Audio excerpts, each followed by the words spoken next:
Hello guys, नमस्कार। बहुत शानदार क्वेश्चन आपके लिए फिर से लाया हूं।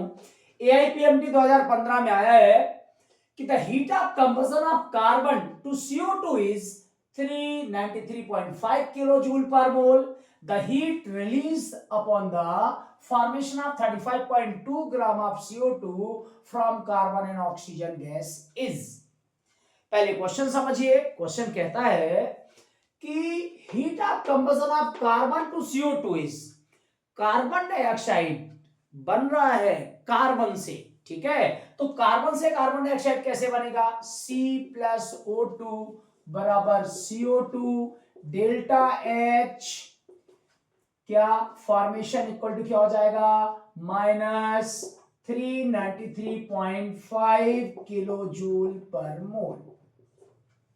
ये क्वेश्चन है गाइस, ध्यान से समझिए, ठीक है। क्वेश्चन कहता है कि कार्बन से कार्बन डाइऑक्साइड बनाने में इतनी एनर्जी क्या होती है, रिलीज होती है 393.5 किलो जूल पर मोल।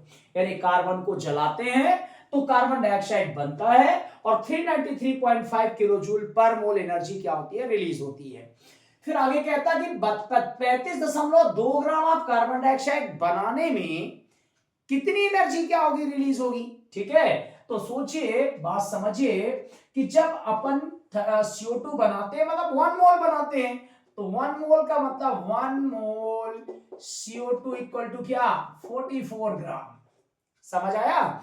तो 44 ग्राम CO2 जब बनाते हैं तो 393.5 किलो जूल एनर्जी रिलीज होती है। ऐसा लिख सकते हैं 44 ग्राम CO2, ठीक है। एनर्जी कितनी निकली बताओ? -393.5 किलो जूल पर मोल निकली एनर्जी, ठीक है।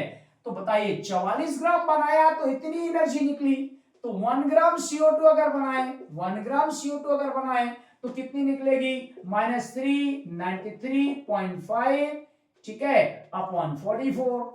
तो 1 ग्राम हमको बनाना नहीं है, हमको तो बनाना है 35.2 ग्राम बनाना है गाइस। क्वेश्चन कहता है कि 35.2 ग्राम ऑफ CO2 को अगर बनाए, कार्बन से ही बनाए, कार्बन और ऑक्सीजन से बनाए, तो कितनी एनर्जी निकलेगी? तो बहुत आसान है। तो अपन बोल सकते हैं यहां पर देन 35.2 ग्राम, ठीक है। तो 35.2 ग्राम का मल्टीप्लाई कर दीजिए तो -393.5 अपॉन 44 मल्टीप्लाई 35.5। बहुत इजी, इतना सा आंसर आप आ जाएगा। मल्टीप्लाई करिए, यहां पर डिवाइड करिए और कमेंट में बताइए, ठीक है, कि आंसर कौन सा सही है। ठीक, okay, thank you very much.